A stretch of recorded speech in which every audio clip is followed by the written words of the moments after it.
Hey guys, it's Phoebe here from Little Grey Box with Matt behind the camera. And on this channel, we share with you all of our experiences and tips to help you travel well. And in today's episode, I'm going to be sharing with you some of our favorite spots to visit in our sun-drenched home state of Queensland.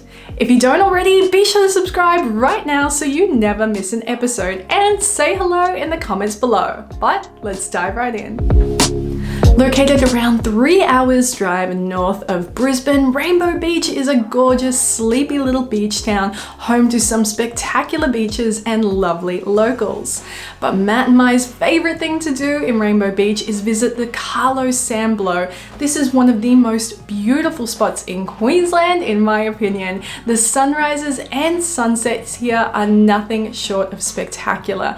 You can stay right on the beach in a camping situation and wake up and go straight down to the water, or you can stay somewhere like we do, which is our favorite spot, Rainbow Ocean Palms Resort.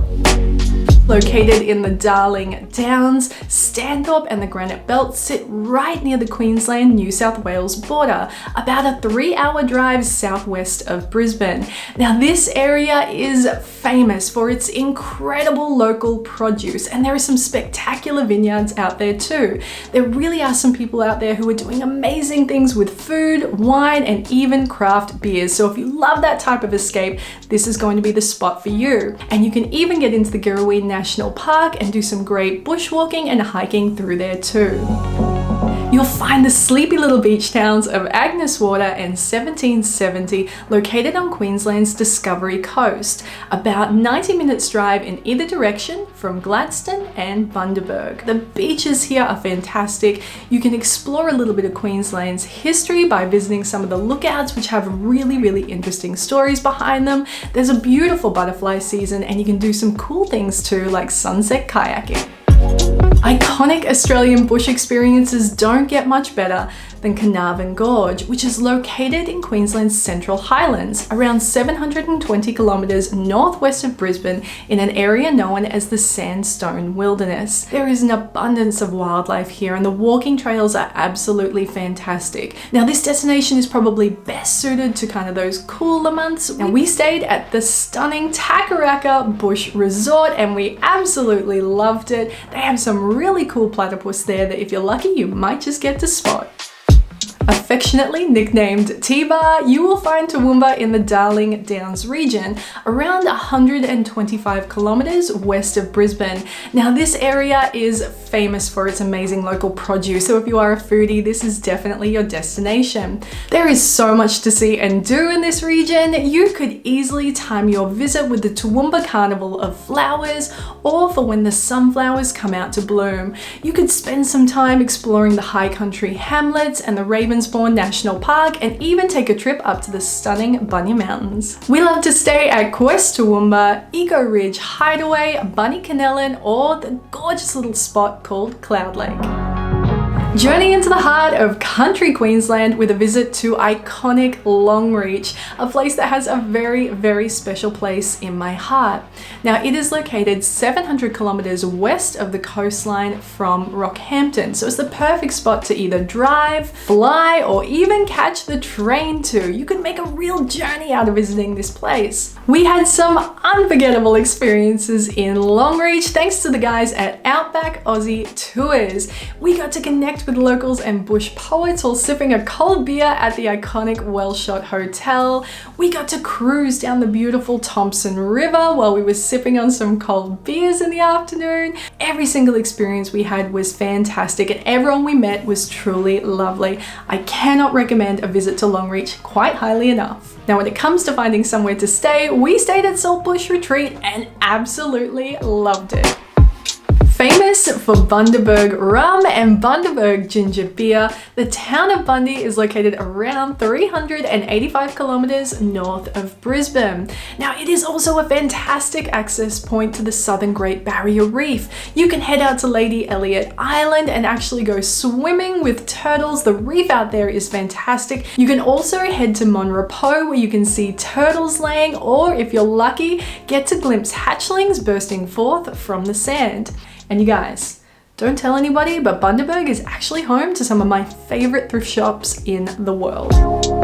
Situated around 38 kilometers northeast of Rockhampton, the gorgeous little town of Yeppoon is the gateway to the Capricorn Coast and the Southern Great Barrier Reef. Now, what I love about it, other than the incredible beaches and the beautiful scenery, is the sense of community. And there is a thriving and unexpectedly awesome food scene here. There is an abundance of great cafes, restaurants, and bars that are really doing some incredible things, and some really amazing locals running cool little boutiques and shops as well. You can head over to Great Keppel Island and explore some of the world's most beautiful beaches. Head over to Pumpkin Island, where you can have the whole island all to yourself like we did. Or if you want to reconnect with your Queensland or Aussie roots, head back into Rockhampton, where you will love every second of exploring that gorgeous little town. We've stayed at a few different spots in the area, but our favorites would have to be Villa Marcolina, the Pumpkin Island Resort, Great Keppel Island Hideaway, and the gorgeous Byfield Cabins. Fraser Island is the world's largest sand island, stretching over 120 kilometers off the coast of Queensland. Now, it is around 360 kilometers north of Brisbane, accessible by barge. So you can hire a four-wheel drive, or if you have one, you can take one over there, and you can either camp if you prefer, or stay somewhere gorgeous like Kingfisher Bay Resort, which is where we stayed. Now, we loved having our own four-wheel drive and being able to take charge of our time on the island. There is just an abundance of great things to see and do, from exploring the Mahino shipwreck, which is just so cool and so big and a really gorgeous spot, to floating down the serene waters of Eli Creek, or marveling at the stunning blue water of Lake Mackenzie.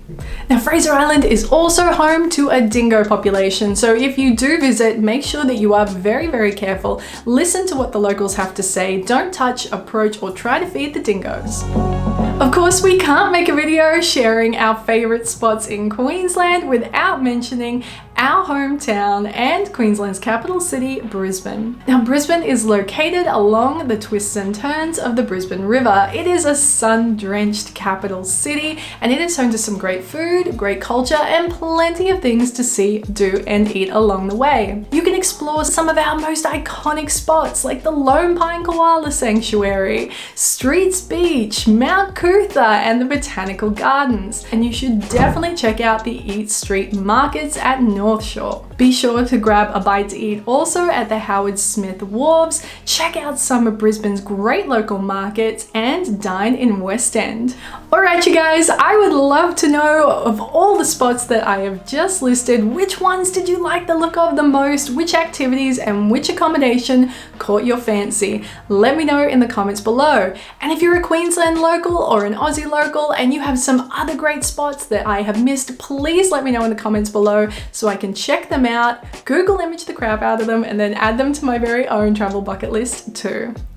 Alright you guys, and with that brings this video to a close. I really hope you have enjoyed it. Now, if you don't already, be sure to subscribe right now so you never miss a single episode, and say hello in the comments below. Have a great weekend you guys, and I will see you next week with a brand new episode. Love ya!